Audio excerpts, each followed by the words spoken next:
பிஸ்மில்லாஹிர் ரஹ்மானிர் ரஹீம். அல்ஹம்துலில்லாஹ் வஸ்ஸலாத்து வஸ்ஸலாமு அலா ரசூலில்லாஹ் ஸல்லல்லாஹு அலைஹி வஸல்லம். அஸ்ஸலாமு அலைக்கும் வரஹ்மத்துல்லாஹி வபரகாத்துஹு. அன்பானவர்களே, பெருமானார் ஸல்லல்லாஹு அலைஹி வஸல்லம் அவங்க மக்காவிலிருந்து மதீனாவுக்கு ஹிஜ்ரத் செய்வதற்கு முன்னாடி ஸஹாபா பெருமக்கள் வேறு எங்கேயாவது ஹிஜ்ரத் செய்தார்களா என்பதை நாம் ஆய்வில் பார்க்கும்போது, ஆம், 2 தடவை அபிசீனியா நாட்டிற்கு ஹிஜ்ரத் செஞ்சுருக்கிறாங்க. அதாவது ரஜபு மாதம்,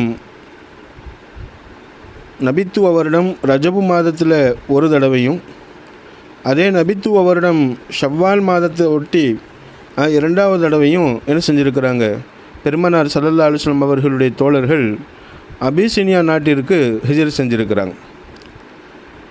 இந்த அபிசீனியா நாட்டிற்கு ஹிஜ்ரத் செய்த ஸஹாபாக்களுடைய எண்ணிக்கை எவ்வளவு, என்ன விவரம் என்பதை என்னுடைய முழு வீடியோவில் பார்க்கவும். அல்லாஹ் ரஹ்மத் செய்வானாக. அஸ்ஸலாமு அலைக்கும்.